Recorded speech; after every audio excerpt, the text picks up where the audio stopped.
Hello, call check. Gusto ko yung mas malakas yung naging sa labas. Kasi parang yung natin, nervous natin medyo umabot doon. Nakaka-nervous na. Praise God kasi dumami tayo ng kanina kala ko, konti lang, nakapikit ako doon eh. Pagdilat ko bilang dami na. So, parang mas lang akong ginawa. Magandang galing sa inyo mga kapatid, no? Pakibati naman yung mga nasa likod, hindi lang yung katabi nyo. Ito, ano sa'yo? Kasi narinig ko, lagi na rin yung katabi yung binabati. Yung nasa likod naman. Magandang gabi ka pa rin, no? Nasa series pa rin tayo ng virus, no? Last week, pinag-usapan natin yung topic na ano ba yung topic natin last? Vain imagination, immaturity, tapos yung last week yung rivalry. Dahil ngayon, pag-usapan natin yung unmet expectation. No? Meron ba kayong mga inaasahan sa buhay nyo na hindi pa nangyayari? O hanggang ngayon inaasahan nyo pa rin? Lalo na yung partner nyo, baka meron pa kayong inaasahan dyan sa partner nyo na hindi pa binibigay sa inyo? Wala, meron dapat bakit. Binatukan na, hindi, meron. Ngayon, hugot muna tayo. No? Meron akong take-up lines. No? Virus, dahil sa series tayo ng virus ngayon, sabi dito sa isa, take-up lines. Virus ka ba? Napakahirap mo kasi alisin sa buhay ko. Boom!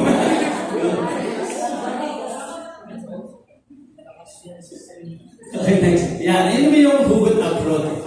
Diyan muna tayo siguro warm up muna kasi medyo nervous tayo. Warm up muna. Sabi dito, hugot abroad, expectation versus reality. Sabi, sa abroad daw, puti ka, gaganda, at magkakapera. Totoo ba yan si Sally?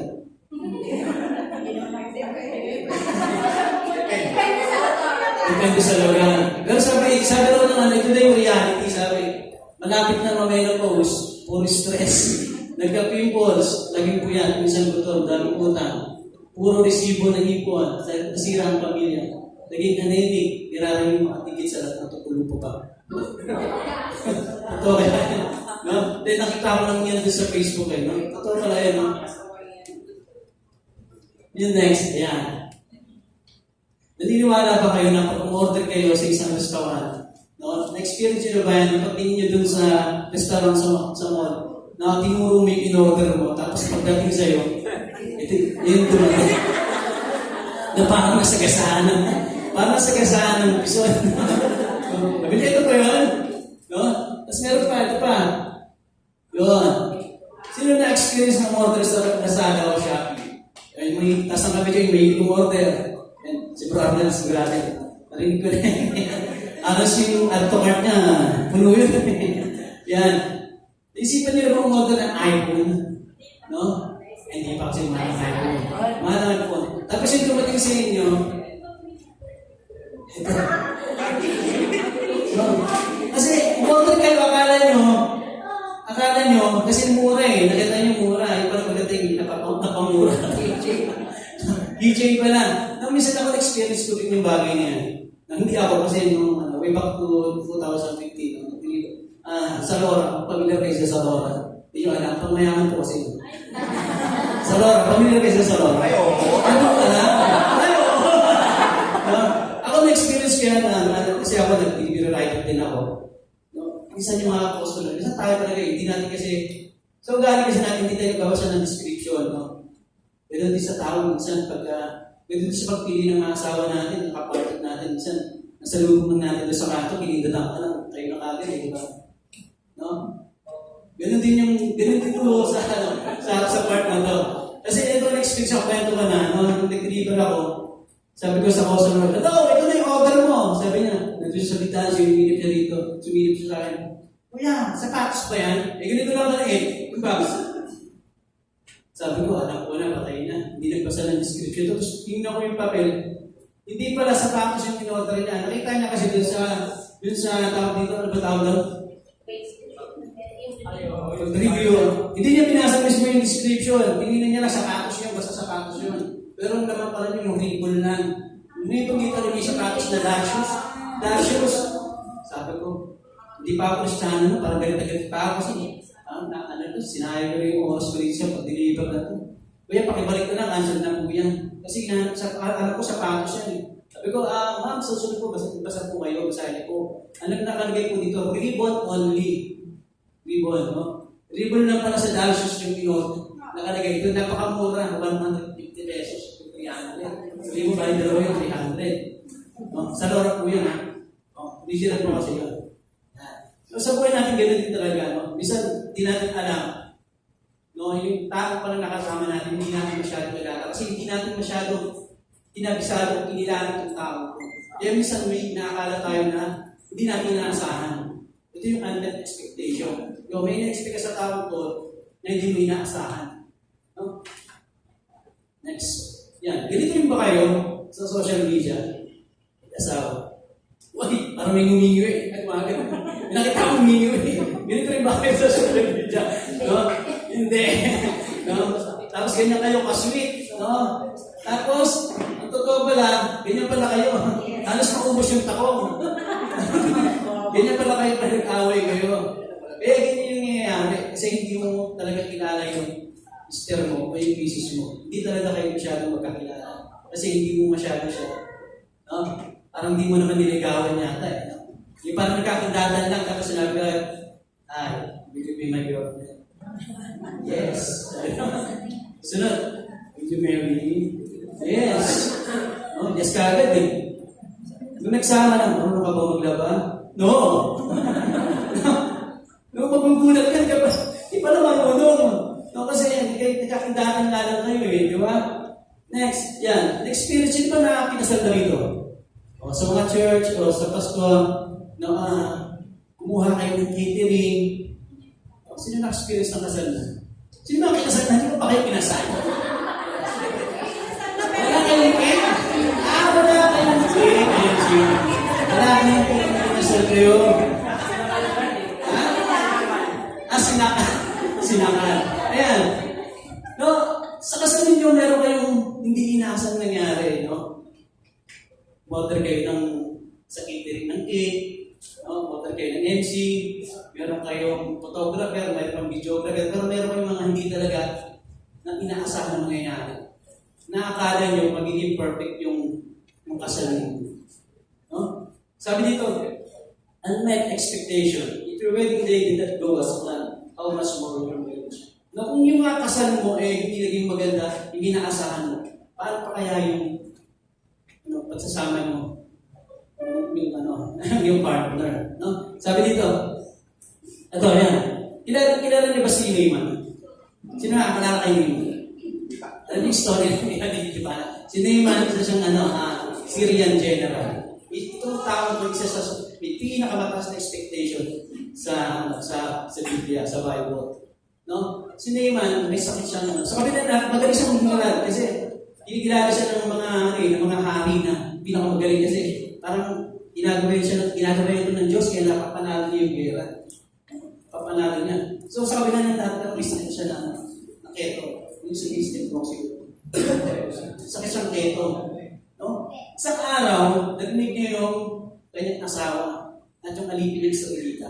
Pero siya si alipin ng Israelita, pero ito napabuti na itong mag-asawa na ito. Siya na nabasa ng Bible. Si Naaman, sa kanyang asawa niya. Pero siya alipin kasi nabihan din itong babae ito. Itong Israelite na babae. Narinig niya nagkakwentuhan. Sabi niya, bakit di mo na lang papuntahin yung asawa mo si Naaman doon sa Samaria, sa Israel? Mayroong propeta doon na papagaling ng keto, ng leprosy. Nung narinig ko ng Naaman, siyempre ikaw matutuwa ka. Di ba? Narinig ko chismis yun di ba? Hindi, pero totoo talaga yun. Nung ang ginawa niya, may pumunta siya sa hari. Nagpaalam siya. Sabi niya, hari, gusto ko pumunta ng Samaria, gusto ko pumunta ng Israel kasi meron gagawin daw ang aking mga sugat ng aking ketong gagawin daw. Ang hari naman, dali-dali siya padala ng sulat sa Israel. Sige, magpapadala ako ng sulat sa Israel. Sasabihin ko na pupunta ka, itong aking lingkod, si Naaman. Pagpunta ngayon ni Naaman sa Israel, ito na, kasi ikaw, matas ang expectation mo, pagpunta mo doon, alam mo, nagagaling ka agad sa sakit mo. Yung pagpunta niya doon sa hari, binigyan niya yung sulat ng nagaling sa nasa hari ng Syria. Yung na-expect niya, natutulungan siya na hari na para gumaling siya, hindi nangyari pinaasahan niya. Nagalit yung hari ng Israel. Pinunit yung sulat niya. No? Sino ba ako? Hindi naman ako Diyos para pagalingin ka. Sabi niya. So parang na-dismaya si Naaman kasi hindi niya inaasahan na gano'n yung, hindi niya inaasahan na gano'n yung, marinig niya sa hari.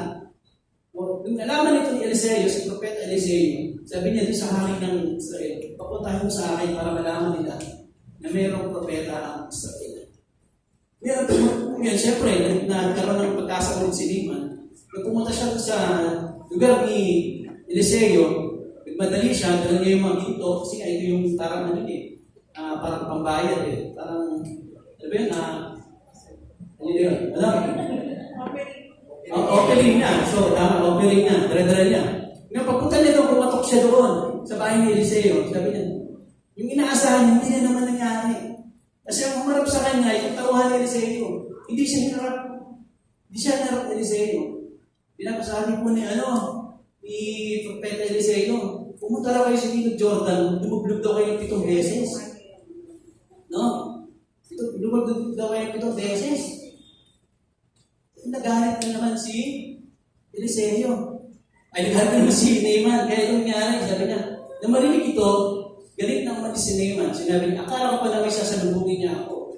Tatayo sa harap ko, tatawagan ng Diyos niyang si Yahweh, at ikukumpasan kanyang mga kamay sa tapat ng aking ito, at ako'y pagagalingin. At bakit hindi na lang sa mga ilog ng Damasco, tulad ng Abana at ng Paraparo na mas malinis kaysa sa mga ilog sa Israel? Hindi ba pwedeng doon na lang ako maligo para gumaling? No? Alam mo, ang nangyari dito, inasahan ni Naaman na kukumpas yung propeta, kukumpas na sa kamay niya, gagaling na siya. Pero ang nangyari dito, parang yung choosy pa si Naaman kasi mas malinis yung lugar namin doon, yung ilog doon, baka pwede ko na lang ako maligo. Ang dumi-dumi dito. No? No, parang sa experience namin ng Diyos ko, parang naisip ko lang, bumalik lang ako, may isip. Kung kami mag-church, dapat doon, sa Seperti, nandun na yung church Si Seperti, di na ako kakahirap pumunta rito. Bakit nandito ako?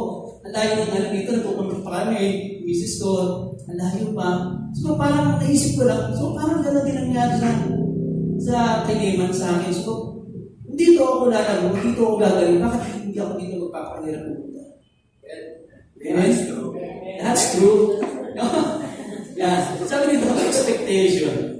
Expectation. Sa babasahin natin sa sabay. 1, 2, 3, go. I believe that someone will or should achieve something. No? Ito yung tinuturing na yung pananaw ng isang tao na may mangyayari o mangyayari talaga sa kasalukuyan. No? No. Ito, tatanungin ko, masama ba yung expectation? Hindi naman, di ba? Masama ba mag-expect sa tao? Sa asawa mo, sa pamilya mo, sa kaibigan mo? Hindi naman, no? Hindi naman masama mag-expect kung healthy ito. Pero kung toxic to sa pamilya, no, baka delikado ito. No? Kasi ano bang problema ang ginagawa nito? Sabi dito, self-expectation can be unaware. Ito yung unaware. Sino yung mga asawa dito na hindi pa talaga kilala yung kanilang asawa? Pero ba yun? Hindi mo alam. Ba't kinakalabot na siya? Hindi mo alam. Wala kang kamalay-malay. No? Wala kang kamalay-malay na expectation pala yung asawa mo. Yung lalaki, at yung babae, may expectation pala sa sayo. No? Ito yung mga hindi mo inaasahan na akala ko ba naman, macho ka? Akala ko ba naman, yung parang Prince Charming ka? Akala ko ba naman, yung Mr. Right, Mr. Right. May mga bagay-bagay tayo na hindi pa natin alam sa Mr. natin. Ito yung hindi natin alam. No? Wala lahat ito, first time yung kinasal. No? Dahil pag uwi mo ng bahay, inaasahan mo, na pagdating mo, mayroong pagkain, inihanda yung misis mo. No? Tapos pagdating mo doon, pag uwi mo, misis mo lang ng Netflix. Tapos nakikipag-chismisan lang. So yung napangasawa mo pala, yung sabi mo katulad kanina, hindi mo alam, yung misis mo pala, hindi mo magluto. Hindi mo alam. Wala kang kamalay-malay. Tapos yung mister mo naman, masira yung faucet niya sa banyo, sa lababo. Siyempre alam mo, lalaki yan. Di ba lalaki ka? Alam mo ito gawin kasi lalaki ka. Ano ka ba? Sa ng buhay ko, hindi nga ako mahawak ng liyabing bubo. Di ba? Meron tayong hindi alam, hindi natin kabisado yung partner natin o yung nasa loob ng natin, pamamahay natin, hindi natin kabisado. Sunod yung unspoken. Sino yung mga dito, mga babae ba o lalaki? Ito yung mga na hindi na nagsasagot, basta gawin niya yan, alam niya na yan eh. Dapat gawin niya na yan kasi alam niya na yan eh. Dapat niya na gawin. Diba? Hindi na siya nagsasalita kasi hiniwa na siya na gagawin niya yun. Diba? Halimbawa na lang, sample sa mga bata. No? Pag aalis ka ng bahay, merong hugasan, marami, mga plato. Siyempre yung nanay mo, hindi ka na mag-uutos. Alam ko na, ano na dapat nila yan? No? Gagawin na nila dapat yan. Hindi ko na kailangan uutos yan. No? Hindi ka nagsasalita. Si Mr. naman, no? Hindi ka nagsasabi na kailangan mo lang plansyahin yung polo mo bago ka umalis. Gaya na itong polo mo, hindi matlansya ng mga sasakit. No? Kasi hindi ka nagsasalita eh. No? Umaasa ka na gagawin niya. Gagawin niya yung bagay na yun. Basta ako, naniniwala ako na gagawin niya to kahit hindi ako magsalita. Yun, unreasonable. So, unreasonable. Ito yung yung parang, tawag dito, sabi ko nga kanina, yung parang, akala mo sa asawa mo Prince Charming, yung super hero ng buhay mo. No? Yung kala mo, tas biglang may dumating, may padang na ipis o kumulog lang parang nagulat na, ay! Diba? Tapos parang, bakit ganyan ka? No? Akala mo ba lalaki, akala mo ba brusko ka? Tapos yung lalaki naman, no, akala niya yung napangasawa niya, napakaingig. Akala niya si Snow White. No? Tapos nakita mo yung misis mo bago umuwi, no? Parang tawag dito station of the cross. Bago makauwi sa bahay, nakipag-chismisan ka na. Ganito pala yung misis ko. Oh, dapat ganito ka, dapat hindi ka ganyan. Dapat ganito ka. So, ikaw may na-expect ka sa asawa mong lalaki o sa asawa mong babae na dapat ganito ka, dapat ganito. Napaka-unreasonable ang dahilan mo. Minsan, ganito ako, kwento ko lang, no? Parang may ganito pa na sister na napaka-unreasonable, parang yung misis, nagkwento. Alam mo yung mister ko, hindi na namin ginagawa yung mga ganyan. Hindi na namin ginagawa yung ganyan. Hindi na siya sweet, hindi na. No? Alam niyo, no? Hindi na namin ginagawa. Alam mo, parang di na ako mahal ng misis ko. Tapos yung tinanong mo yung ilan taon na ba yung mister mo? 70. Diyos ko po, napaka-unreasonable mo na. Dati po, malakas siya makasagi mo na sa kama yan, parang mas incredible yan eh, di ba? Pero ngayon, hindi na, antman na.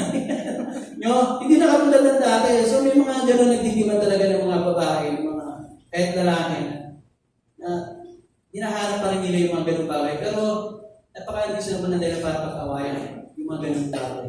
No? Next. Yan. Paano ito na rin magiging pabigat? No? How can it be a burden? No? Frustration with your family. Yun. Paano ba kayo na-frustrate sa family ninyo? No? Merong mga bagay ba kayo na yung problema ng asawa? Sino ba rito matanong? Madalas sa frustrate? Babae o lalaki? Babae ba? Sa akin lalaki eh. No, tapos, yung parang may problema yung partner mo, yung lalaki, may problema, may dumating ang problema sa inyo. Pero, yung lalaki, ginagawa yung sumukong sa kwarto. So, kaya ng asawa ko yung problema namin. So, yung pinagdadaanan ng asawa, may pinagdadaanan kayo, pero nag-frustrate ka para kasi nakikita mo yung asawa mo, hindi nakahaya yung problema nyo. No? Tulad na lang kunwari sa anak ninyo, no? Nagtrabaho ka, nagsikap ka magtrabaho, pero hindi naman ang anak mo, no? Pinag-aaral mo yung anak mo, pero yung anak mo nakita mo, bagsak yung grade. Nafupustrate ka kasi lahat ng ginagawa mo sa pamilya mo para mapag-aaral sila, para may aaral sila sa kahirapan. Tapos, nagagawin ng anak mo, mabubulak, diba? Tapos bagsak, tapos papatawag pa ng principal, diba? Yun yung isa sa mga frustration mo sa iyong pamilya. Next, yung constant comparing. Yun. Sino madalas magkumpara? No? Sino kayo madalas magkumpara? Babae o lalaki? Babae, sabi. Matik na kasi, minsan, yung babae talaga naghahanap talaga eh. Diba? Ano ba ang kasunod na ito pag may comparing? Sunod na ito yung complaining. Kasi pag nagkukumpara ka, Doon yung magre-reklamo. Magre-reklamo ka na, maghahanap kayo. Mabuti pa sila, oh. Ba't tayo wala? Ba't tayo wala sila meron? No? Ano ba dalawa lang naman yung pupuntahan mo pag nagkukumpara kayo? So either magmamalaki ka kung manliliit ka. Tandaan mo, magmamalaki ka kung manliliit ka. Bakit? Kasi pwedeng magyabang ka pag nagkukumpara ka. Pag nakita mo mas mataas ka dun sa nakita mo, wow, may kotse ako. Nagyayabang ka no? Malaki ang bahay ko. Nandito ako nakatira sa White House. White Place. White Place, no? Kinukumpara mo yung yan mo kung anong meron ka. Pero pag ikaw naman ang nakakita ng mas malaki sa'yo, nanlilit ka naman. Diba? Nanlilit ka naman. Mabuti pa sila, Nag-grocery sila, 2 yung cart, no? 3 pa nga Sa atin, plastic bag lang. Diba? Mabilis kang magreklamo, kinukumpara mo lagi kung anong meron ka, kung anong meron sila na wala ka. No? Mga kapatid. Ayun yung natin. Kung sa moment, sabi dito, suriin ang bawat isa ang kanyang gawa sa gayon, ang kanyang kagalakan ay nakabagay sa kanyang gawa. Huwag na niyang ihambing pa sa gawaan ito. Next. Daily tensions. Mga kapatid, ito, sa amin sa business ko, sa family namin, meron kami talagang, isa may pinag-aawayan talaga kami, araw-araw. Hindi mo pa nasusolusyonan. Pero, di ka ba nagtataka pero kung yung pinag-aawayan mo? Araw-araw yung pinag-aawayan. Diba? Meron kayo pinag-aawayan na araw-araw na hindi nyo pa nasosolve hanggang ngayon. Parang, hindi mo ba nahalata? Pinag-aawayan natin, isang linggo ba ito Pero natin napapasin araw-araw na naman natin pinag-aawayan. Ito bakit meron na ako, binadagdag na ako. Siguro yung 3 negatibo, kung natin gagawin sa pamilya natin. No? Ito yung nag-cause natin ng mas malalang problema. Yung 3. No? For example, yung misis mo, at 3 negatibo to. Yung mister mo nagtatrabaho sa City Hall, kasi uwi siya ng Payatas. 8 to 5 yung kanyang pasok. So, lagi mo na lang binabantayan. No? Iisip mo kailangan alas 6, alas 7, nasa bahay na siya. Diba? So, nag-i-expect ka, yung lagi ang i-expect mo Kailangan alas 6, alas 7, nasa bahay na to. Yung dumating na alas 6, alas 7, wala pa. Mag-alas 8 na, alas 9 pa. Alas 9 na, wala pa rin nung mag-alas 10 na, saka dumating. Ito yung unang yung negative thinking. Yung nag-iisip ka ng hindi maganda. Yung tamang hinala ka. Nagkakaroon ka ng vain imagination. Yun yung topic ni Bro Ernst Thomas. Nagkakaroon ka ng vain imagination. Yung parang iniisip mo, baka ng babae na naman ito.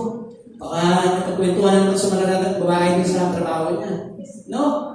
Kasi nag-expect din na lagi yung nag-expect mo na kailangan ka sa isa na siyente. Ngayon, nag dumating na sa bahay niyo, papasok pa lang ng pintuan. Ito na yung pangalawang negative. Yung dalawang negative na to. Yung negative words or negative thoughts. Ayan na! Saan ka ba daling? Ano oras na? Diba? Hindi ka patatatatatatat. Ano oras na? Hindi ka man nag-text, hindi ka man nag-alawag. Ano oras na? Diba? Doon yung lalabas yung pagiging immaturity mo. Hindi mo man lang tinanong, bakit? Ano oras na? Ginabi ka, diba? Dapat gano'n, para hindi pagsimula ng away. Yung susunod, yung pangatlong negatibo, pangatlong negative, ito na yung mapupunta na sa negative action. Siyempre, dahil gumanti ka, hindi mo ako tinatanong. Kung ano nangyari sa akin, ayun na, sakita na, ayun yung negative action. Sa akin, nandun na mauwi sa suntukan, sapakan. Kaya meron nag-iwalay na pamilya, broken family.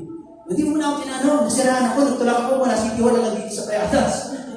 Nagtulak pala, Ayun yung may isa gusto yung mga kapatid, yung 3 negatibo niya kung gagawin. Kasi, ayun yung magsisimula ng malalang pag-aaway. Saka, isipin natin kung ano yung daily tension natin, baka paulit-ulit yung nangyayari sa buhay natin. Ngayon, kami ni Mrs. pinag-usapan natin, baka lagi tayo pinag-aaway, paulit-ulit na. Ibahin naman natin yung away natin, sunod. Ibahin naman natin. Okay, next, mga kapatid. Dishonesty. Dishonesty. Bakit kakaroon ng dishonesty? Ito yung kasi ayaw mo na ng away. Ayaw mo na ng gulo. Bali nang sinungaling ako sa misis ko, sa mister ko. Ito may nangyari parang napanood ko lang ito sa ano. Yung lalaki na wala ng trabaho. Hindi niya sinabi sa misis, alam niya magagalit eh. Tinanggal siya ng post sa trabaho. Alam, magagalit si misis pag sinabi ko. So, paano muna ako natin may trabaho, pero magagalit ako ng trabaho. Mag-a-apply ako ng trabaho. Hanggang tagal, hindi siya nakahanap ng trabaho. Tapos yung misis niya, dahil may credit card, swipe na swipe. Atay, ubus. Ayun, dahil sa hindi niya sinabi yung totoong nangyari siya sa trabaho niya, nawala siya ng trabaho, natanggal siya. Mas lalong lumalat.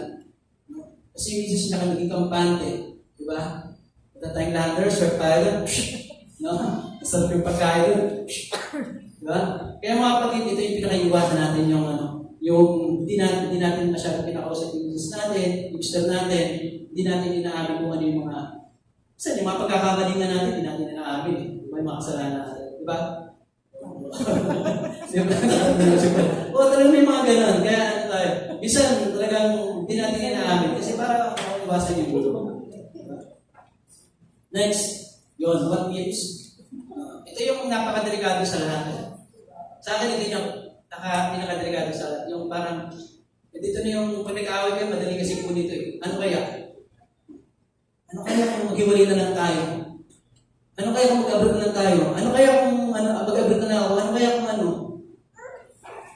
bumalik na ako sa nanay ko? Ano kaya kung lumayas na lang kami dito? Ito yung pakambal niya, ang kasunod niya, yung I should have. Magkapatid yan, dalawang yan. Kasi pwede ilugtong kagad yan eh. No? Pag nag-away kayo, ayun ang pinakadelikado kasi napakabilis ulit yan. Pag nag-away kayo mag-asawa. Ano kaya puta, uwi na ako sa bahay namin. Ano kaya lumayas na ako dito? Yung I should have, sana. Sana. Ito yung I should have sabi, sana. Di na lang kita pinakasalan. Sana. Di na kita sinagot. Sana. Di ako naniwala sa mga pangako mo dahil sa akin. Ayun yung madaling hugutin eh. Ito dalawang ito, yung what if saka I should have. Napakadaling hugutin yan. No? Sana, hindi ako naniwala sa iyo eh. Dati sana sinagot ko na lang hindi ko sinagot ko eh. Doon yung ano kaya, sana. Mga kapatid. Sinasabi dito, bakit meron akong expectation na sobrang taas na hindi ma-meet ng asawa ko? No? Sabi dito, saan ba ito nagsisimula? Where did it start? Unfair standard. Baka meron akong unfair standard. Baka meron akong masyadong mataas yung standard ko. No? Na hindi ko alam. Minsan kasi expectation natin, hindi tayo nakakaalam minsan eh. Meron pala akong expectation, meron pala akong takas pala yung standard ko. Halimbawa, yung lalaki, yung babae, galing siya sa mga pamilya ng mga pastora. Yung pangasawa mo, sana dapat ganun ka rin, maging pastor ka rin. No? Sana maging pastor ka rin. Kasi yung tatay ko, pastor. Alam mo yung tatay ko, galing maglaro ng basketball mo. Galing mag-shoot yung tatay ko. Dapat maging basketball player ka rin. No? Meron kang standard na gusto mong gawin ng asawa mo, pero hindi naman talaga siya yun eh. No, ang gusto mo kasi yung asawa mo yung mag-adjust. Ayaw mong i-adapt yung asawa mo, ayaw mong i-adapt yung napili mong asawa. Gusto mo mag-adjust yung asawa mo sa iyo. No? Dapat ganito ka. Dapat ganito ka kasi gusto ko to. Diba? Meron kang standard, dapat ganito ka eh. Dapat nga pagka kinausap mo yung pamilya ko, dapat nga kasi yung mga kamag-anak ko, mga teacher, mga major in English yan, mga Inglesero. Dapat pag kinakausap mo siya, Inglesero pa din. Meron kang standard eh. Meron kang standard na gusto mo, ganun. Ganun yung matapakasawa mo. No? Next, dream spouse. Yan, dream spouse. So, sino dito yung mga batang 90s yung nagpipila pa sa mga slam book? Natatawa si Rachel. Sino yung pumirma dati na sa slam book yung lalagay mo pa doon? Gusto kong lalaki, isoy, pogi. Yung lalaki naman, mahabang buhok. No? Mahabang buhok, tapos chinita. No? Yung lalaki naman, gusto kong chinito. No? Tapos yung napangasawa niya, mukhang klinito. Kasi meron kang dream spouse. Tapos, dumating pala sa'yo, hindi mo inasahan ko yung napili mong lalaki. Yun yung napili mong bahay kasi masyado kang katulad nito, isang kabataan niya yun, hindi na sila nagsistambok yung base. Doon naman yun sa mga Koreano. Koreano nobela. Korean nobela ba yun? No, pag nakita mo, si Jungkook, oh, gusto ko yan. Ay, siya ba yan? Lee Min Ho. Lee Min Ho. So, yan, gusto ko maging boyfriend sa amin. Gusto ko yan. No? Yung ano lang Gen Z ngayon.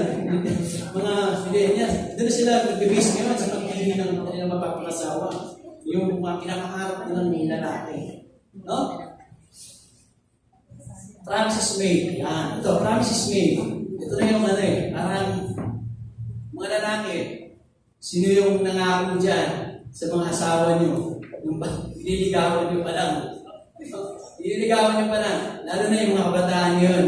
Yung mga naniligaw ka pa lang, pagka sinugot mo ako, kakasalan kita. No? Kakasalan kita kagad. Tapos after ng 1 year, 2 years, ikot tayo around the world. Punta tayo ng Japan, punta tayo ng England. No? Alam niyo yung mga asawa niyo, pagdating ng araw, sisingilin na kayo niya. Diba? Asan yung mga pinangako mo? Mag-aaway na kayo.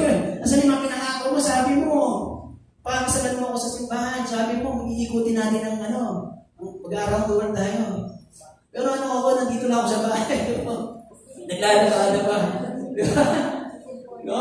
Nakakarinig ba? Nakakarinig ba? Kaya mga kapatid, lalo ng mga kabataan ngayon, yung mga babae, hindi ko sinasabi ko sa mga lalaki kasi kayo yung pangangakuha ng mga yan. No, baka may nangako na sa inyo pagka sinugot mo ako, mag-aaral ng mabuti. No? Tapos makaka-graduate ka, magkakatuloy lang tayo. No? Yun yung mga ngayon pinapromise mo dun sa mga nililigaw para sagutin ka na. Tapos pagdating ng panahon na ng gayo na, sisigilin ka na. Abangan mo na yung sigil na misis mo. No? Yes. Yung preconceived notions. No? Ano yung preconceived notions? No? Medyo ko dito, talagang research ko pa eh. Ito pa yung nakabuo ka lang ng conclusion sa isip mo na hindi pa nangyayari, wala ka pang basihan. No? Halimbawa, si lalaki nakita mo nagsiselfone. Kung siya nag-cellphone, sabi mo, may babae ito. May babae yan. May babae yan. Sigurado ako may babae yan. No? Nakabuo ka na kagad sa isip mo na wala ka ng basihan, wala din naman talaga totoo. No? Halimbawa, naman si lalaki? Yung misis ko, lagi naka-makeup. Araw-araw na naka-makeup yan. Sigurado na pinapagandahan yan. Pinapagandahan yung misis ko. Tapos yung pinapronta mo na, bakit ka ba lagi naka-makeup? Araw-araw ka na naka-makeup ha? Tapos sumagot yung babae. Ano ka ba? Sales lady ako. Siyempre araw-araw ako mapasok. Sales lady pa rin ako. No? Ayun lang, parang walang pinag-iba sabihin ng imagination, naghinala ka. Ito naman, nakabuo ka na talaga, yung parang, alam mo na ito talaga ito. May ginagawa itong tao ito. May ginagawa talaga itong asawa ko ito. Next, unestablished roles. Yan. Meron mga tungkulin pa kayo sa bahay na hindi effective. Baka may hanggang ngayon, meron kayong tungkulin mga rules sa bahay na hindi naman effective. Halimbawa, si Mister, narinig ko dati nung last week si Brother Dan. No, si Brother Dan, meron tayo dito tayo. Narinig ko siya, parang naano nga ako sa kanya eh. Parang sa warehouse kami sa bahay, tungkulin kami dito eh. Sabi niya, basta ako sa labada. Ako naglalaro.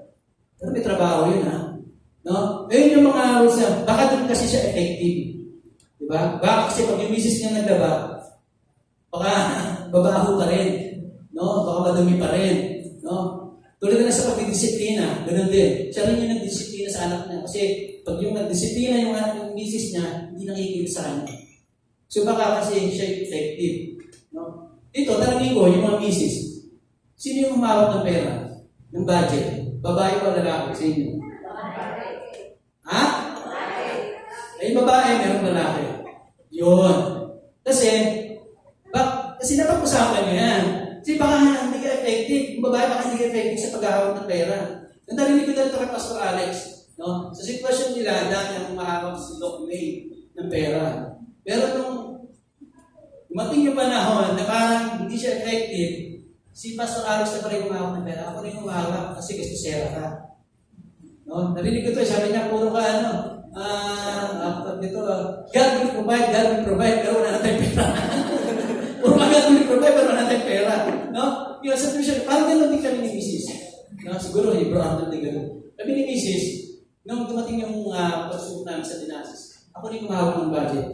No, patay na tinanong ko siya kasi, gusto mo ikaw na? Hindi, ikaw na. Kasi alam niya na mas effective yun kung ako. Ako yung nag-budget ng kuryente, pambayad ng wifi, budget sa pagkain, lahat. Ako yung nagpa-budget. Ako. Huwag sasama yung mga babae. Meron pa lang gano'n na pakapag-usapan niya. Kasi baka hindi ka effective dun sa isang bagay yun eh. Baka mamaya, pinahapos sa kanya, hindi naman siya effective eh. Di ba? Tama ba? Okay lang ba? Girls, parang may samado. No? Ganun din sa mga bata, di ba? Sa pagdidisiplina, minsan nga, hindi naman nakikinig sa'yo, pero yung tatay mo, o yung nanay mo, sige ikaw na, kasi mas effective. Next. Selfishness. Yun. Kailangan pa ba natin paliwanag ito, yung selfishness, no? Self-entitlement. No? Ito yung iniisip mo na ang pinakamahalagang tao, ikaw lang. No? Parang wala kang pakialam sa iba. Parang wala kang pakialam sa business mo. Hindi ka tumatanggap ng suggestion. Parang ikaw lang. Parang ikaw lang yung magaling. No? Ikaw lang yung magaling. No? Siguro hindi na natin yung medyo pahabahin doon. Ito yung tablas na may self-entitlement. Entitled person. Next, how can we manage this? Ito na parang ng tao. Yun. Okay, medyo mahaba ang pagkakalisan natin. No? Do more, expect less. Okay. Ang pag-ibig ay patyaga at magandang loob. Hindi mainggitin, hindi mayabang, hindi mapagpatasman, hindi mag-ispang ang pag-uugali, hindi makasaglit, hindi magagalitin o mapagtanim ng sama ng loob sa kapwa. No. Mga kapatid, kung mahal mo talaga yung asawa mo, hindi ka naghahanap ng wala. No? Meron kasi may naghahanap ka ng wala, naghahanap ka ng meron. No? Sabi dito, isa-isahin natin dyan, sabi na ito, ang pag-ibig. Meron ako gabi o yan. Ang pag-ibig ay matyaga, magandang hindi mayabang, mapagmatas na, hindi bigas ng pag-ugali, hindi makasarili, hindi magagalitin o mapagtanim sa manalo. Unahin natin yung matyaga. Sabi dito, ang pag-ibig daw matyaga. No? Handang mag-iis, yung gagawin natin sa pamilya, susulikap sa buhay. Dapat gano'n daw yung pag-ibig. No? Ang pag-ibig ay matyaga. Yung pangalawa is magandang loob. No? Tinutulungan yung kanyang asawa. Tinutulungan yung kanyang asawa, kanyang pamilya na hindi naghahanap ng kapalit. Yung isa kasi, di ba, basta pag gumawa na, naghahanap na ng, uy, basta ako yan ha, ako yung naglaba dyan isang araw. Di ba? Dapat hindi ka naghahanap ng kapalit. Yung pangatlo, hindi mainggitin. Kung hindi mainggitin, hindi mo kinukumpara yung bagay na meron ka, o yung blessing na meron ka, na wala sa iba, o meron sa iba na wala ka. Dapat hindi ka naiingit. Next, hindi mayabang o mapagmataas man. Hindi mayabang o mapagmataas. Ito yung parang narinig ko na ito kay Bro pa nung last week. No? Yung parang hindi ka nagpapataas, hindi mo tinuturing ang sarili mo na mas angat ka dun sa partner mo o sa asawa mo. Hindi po ito yung may malaking sahod. Ikaw na yung parang ikaw lang, ikaw yung mas o mas malaki yung sahod ko, so dapat kailangan mas ko sa iyo. No? Dapat hindi ka, ang pag-ibig ay hindi mayabang, hindi mapagmataas. Next, meron pa pala. Hindi mo gaspang ang pag-uugali. Ito yung hindi mo gaspang. Medyo malapit to, malakas to. Kasi, parang kumbaga sa magulang, nagiging sorry for the word basta sa magulang. No, walang respeto sa asawa. No? Walang respeto sa asawa mo. No? Mapagmataas ka. Hindi ka tumatanggap ng tawag dito, ng pag-isasalita yung asawa mo. No? Gusto mo, ikaw lang lagi. Parang, hindi, ako dapat ang masusunod. Ako, kasi ako yung tatay. No? So, ito pala yung next. Hindi makasarili. Yan. Hindi makasarili, hindi iisip yung kanyang sarili lamang. Alam nyo, dati ko lang ito yung nakita ko sa Facebook. Hindi makasarili. Dapat ito yung may mga tatay kasi na parang gusto niya parang siya lang yung bida sa loob ng pamilya. Siya lang yung parang magaling. Ito yung parang nakita ko sa Facebook na may nag-post dati ko yung isang bata na nag-post siya ng Christmas party, pinicturan siya. Yung tatay niya kasama niya, tapos yung batang bumis. yung teacher, nag-expect siya, yung batang ito, siguro mahirap ang itong batang ito. Mahirap ang itong batang ito. Kasi ang dumi niya eh. Pag mapasok siya ng school, lagi siya naka-chinelas, tapos lagi siyang madumi ang damit. No? Tapos yung Christmas party, umatin yung tatay niya, umatin yung magulang. Siyempre, yung teacher, nag-expect, yung tatay niya, gano'n din. Di ba? Kasi yung estudyante, parang badungis eh. Pero dumating Christmas party, anak ng parang yung tatay yung mag-Christmas party. No? Alam mo yung hindi ka makasaray? Iniisip mo yung sa loob ng pamilya mo, sa loob ng bahay mo. Hindi yung pupunta ka ng simbahan, ikaw lang yung postura, ikaw lang yung maayos. Tapos yung pamilya mo napakadumi, napakadungis. No? May kilala po akong ganyan eh, kasi masyado siya makasarili sa sarili niya. Yung parang inisip niya yung sarili niya, pero yung pamilya wala siya pakailan sa pamilya niya. No? So kung dadamitan mo yung sarili mo, damitan mo yung pamilya mo. No? Yung parang pag kumating ka ng isang party, so dapat, ano kayo? No, kung dapat maganda yung damit mo, dapat maganda yung damit mo. Ayun yung isa sa mga part na naalala ko lang ko na dapat hindi ka nagiging makasarili. Na hindi lang sa financial, hindi lang sa pera. Kumbaga, dapat pati yung kasuotan ng mga pamilya. Kasi kung ano yung kasuotan mo nakikita sa dyan, hindi nagre-reflect sa pamilya. No? Next, yung hindi magaganti o mapagtangin ng sama na loob. No, ito yung parang may kilala ako na ito na, sorry kasi meron yun yung klase ng tao na madaling mairita. Madaling mairita, tapos, may bakit nga magagalitin, sa konting sitwasyon lang, yung parang mabilis maginit ang ulo. Diba? Mabilis maginit ang ulo. Bakit sinabi mo pagtanin mo sa manilo? Ito pa yung isa. Kaya nagkakaroon siya ng loob, minsan hindi siya marunong mag-sorry sa asawa niya, sa misis niya. Bakit sinabi mo hindi marunong mag-sorry? Kasi pag hindi marunong mag-sorry, minsan, yung sama ng loob mo, hindi mo binitawan. Diba? Sorry kasi mayroon akong pwedeng ganito, narinig ko lang sa mga ganito. May mga, okay na to, binigyan ko na siya ng pansit eh.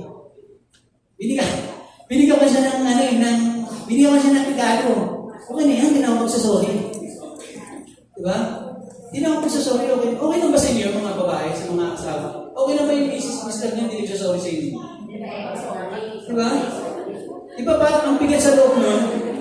Napakabigat sa loob nun. Kaya nasabi yung loob mo, masama pa rin yung loob mo pag di mo binitawan yan. Paano pag naubos niya yung pansit, yung pagkain?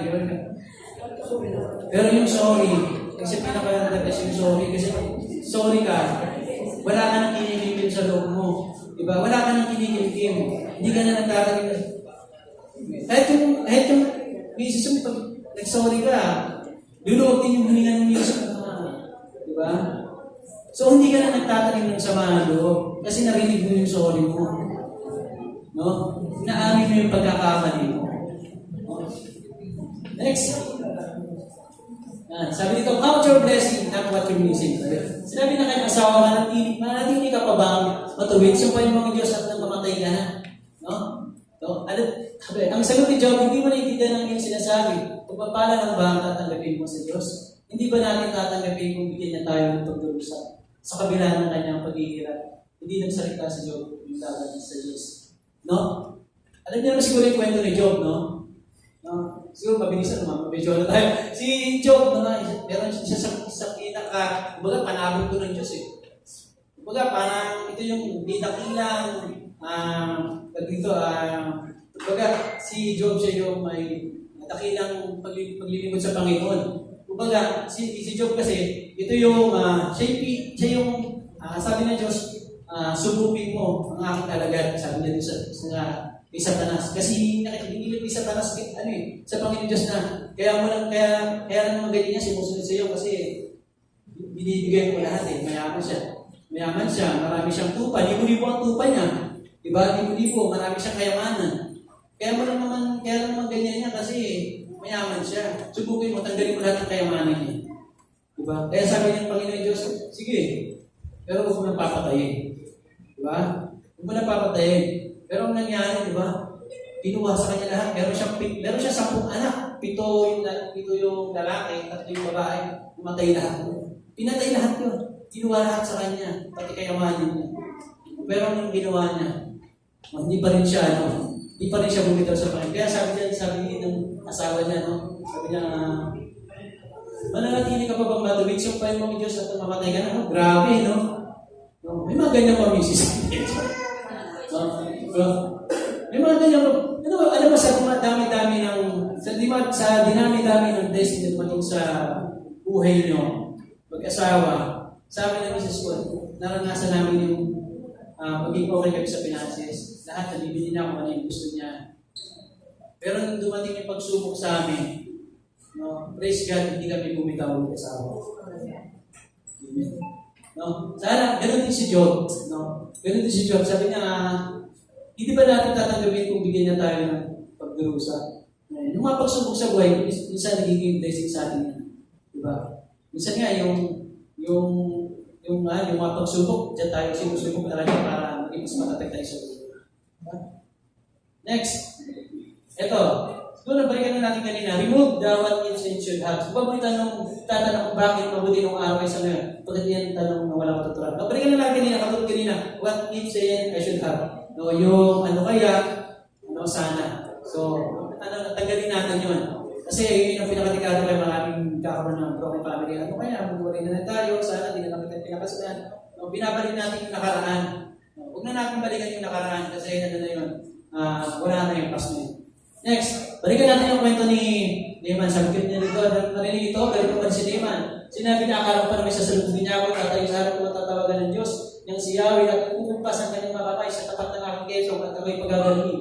At bakit hindi na lang siya mailog ng Damas katulad ng abala at ng karpa? Mas malinis pa kaysa alin ang ilog sa Israel, hindi pa pwedeng doon na nakakabaligo para bumalik. Doon dito nakalimutan ni Naaman yung bottom line niya. Kaya siya pumunta na Samaria, Israel, para bumalik. No? Hindi para maging maginarte. No? Dito, sa susunod na sa 2 Kings chapter 5 verse 13, nabi dito ng may nagpaalala sa kanya. Sa buhay natin meron talagang magpapaalala sa atin, katulad ng dalawang lingkod niya. Ngunit lumapit sa kanya ang kanyang mga lingkod at sinabi, Ginoo, kung mas mahirap na kaya ang pinagagawa sa inyo ng propeta, di ba't gagawin ninyo yun? Gaano pa iyang maghugas ng kayo para luminis? No? Kung minsan ganun tayo No? Na may pinagdadaanan tayo sa buhay, pero hindi natin sa pamilya natin, huwag natin kalimutan yung bottom line natin yung bago tayo kinasal. Kasi hindi makita sa tuwing na lumpa, yung parang, mamahalin kita sa hirap at ginhawa, di ba? Pagkasakit ka man, di ba? Gumaling ka man, ay gusto ko pisada? Sa sakit at kalusugan yun. Baliktad pala. Sakit o kalusugan. Diba? Mamahalin kita. Yung bottom line natin bago tayo kinasal Ganun din si Naaman, may bottom line siya. Kaya tayo sa mga natin kakalimutan yun. Kung dumaan tayo sa mga pagsubok natin sa buhay, yung bottom line yung natin kakalimutan yun. Na mayroon tayong siyumpaan na sa misis natin na ikaw rin, pareho tayo nagsumpaan na magsasama tayo sa hirap at ginhawa. Ganun din si Naaman. Hindi ko na dinutong yung ni Naaman. Gumaling si Naaman dyan kasi tumublog siya. Naniwala siya sa Panginoon. Gumaling si Naaman dyan. Dito, tatapos na tayo. Have an attitude of gratitude. Sabi dito, magpasalamat kayo sa Diyos sa lahat ng pagkakataon sa pagkatitong kalooban ng Diyos. Pansinin nyo sa inyong pagkipag-isa kay Kristo Jesus.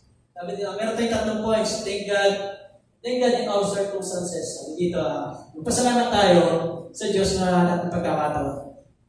Kung busy ka man sa trabaho, ano man ang ginagawa mo, lagi tayo magpasalamat tayo sa lahat ng pagkakataon. No? Kasi may mga bagay na sinusubok tayo, pero sa araw-araw na pag-ising natin, buhay tayo, dapat lagi natin pinagpapasalamat yun. Pangalawa, yung rejoice always. Sabi ni Pablo, magala kayo. Sapagkat kung ito ay kalooban ng Panginoon, walang dahilan para hindi kayo magdiwang o mag-celebrate. No? Kasi magising ka nga lang sa araw-araw mo dapat sineselebrate mo di ba? Yung pangatlo, yung pray continually. Yung tuloy-tuloy na panalangin, hindi lang yung kung kailan lang gusto. No? Kailan mo lang gusto, mananalangin ka pag may kailangan ka lang. Lord, kailangan mo ng kotse. Kailangan mo ng bahay, kailangan mo ng contribution fee. So dapat yung panalangin natin tuloy-tuloy. No? Kasi pagkalooban ng Panginoon, pag nanalangin ka sa pagkalooban ng Panginoon, ibibigay ng Panginoon. Pero pag hindi kalooban ng Panginoon, magiging mapayapa ka pa rin kasi galing sa Panginoon. Naalala ko lang yung kwento ni Paul, no? Yung bago kami sa D-Group, bago sila sa D-Group, nung sabi niya may pinapalala nito sila dati, milyones, milyon. No? Wala pa si Bro Paul dun sa CCF. May pinapalala sila kasi may hindi si CCF na milyon ba yun? 102 million, grabe. 100 billion, billion yun. Pero yung magiging commission niya, 10% nun. Grabe. Pinalangin sa system pero hindi nangyari. Pero hindi natuloy. Bakit? Kasi pag hindi natuloy yung panalangin mo, ibig sabihin yung protection mo. Sabi ko kayo yung Bro Paul nun, ano lang to, protection na kami ng Panginoon. Kaya hindi nangyari yung bagay niyo. Kasi kung nangyari yung bagay niyo, natanggap din yung commission na yun, wala ka dito sa CCF Payatas. Kasi baka mamaya yung wali ng manok, baka panalo, baka 20 na, 30. Oh. Sa mga tinakap si Paul po ay putok na ng lead group na nabago siya ng CCF Payatas. Tapos natin si Bro Paul. Kaya sabi ko, dapat kung may pagnahan ko sa buhay na pinapanalangin ko talaga. Kasi kung hindi yan pagkakaroon ng Panginoon, maging mapayapa ka pa rin. Kasi kaloob ng Panginoon mo. Katulad sa kanya. Ibig sabihin yung protection yan. Kung bigyan siya ng Panginoon yung blessing niya. Pag hindi binigay, protection yan. No? Kasi kung binigay ng Panginoon, malamang wala ka dito. Malamang, makakaibigan mo sa ako. Dati kasi gusto niya, dati kasi paborito niya sabong. Ngayon, si Bok sa akin na eh. Sabong sa akin na eh. Diba? Yun lang mga kapatid. Sabi dito, unmet expectation is a result of misplaced expectations. Dadagdag na ako kasi mayroon ako na sabi, ini-expect tayo sa buhay natin na isip natin, akala natin pag marami tayong pera, mabibili na lahat ng bagay. Yung magiging contento na tayo, sa kung makukontent na tayo sa mga bagay na nabibili natin, mga material na bagay. Pero ang totoo pala, pag marami kang pera, makabili ka man daw ng malaking bahay. Pero kung wala kang inuuwi ang pamilya, parang wala din. Makabili ka man daw ng magandang kama, pero hindi ka naman makatulog. Makabili ka man ng magandang relo, regalo sa Rolex, pero wala ka namang time sa pamilya mo. Makapagbayad naman daw ng mamahaling doktor sa ospital, pero hindi naman gumagaling sa sakit mo. So, pinapakita lang dito sa atin, sa buhay natin na walang lahat ng bagay nandito sa lupa ay temporal lamang.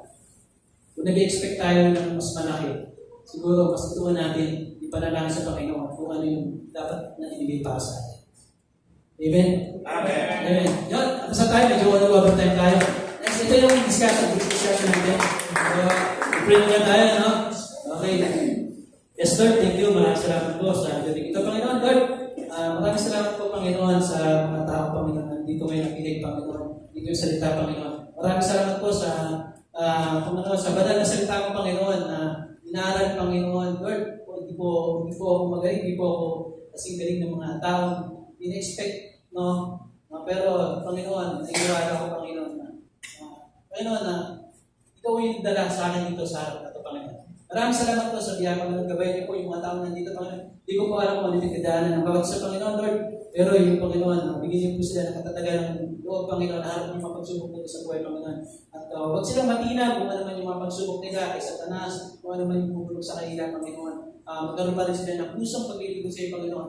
Naway, makamta nila yung buhay na walang galing, yung regalo ko, Panginoon, sa katawan, Panginoon. Lord, tiwala kami, Panginoon, na mas pupunin yung lupa ang sipang ito, Panginoon. Maraming salamat, Panginoon, na yung mga tao to, itong mga tao to, gabay niyo po sila sa kanilang pag-uwi. Panginoon, ingatan niyo po sila, Panginoon. Ngunit, Panginoon, binabalik namin ito, pagpapala na ito, sa pangalan ng Jesus. Amen.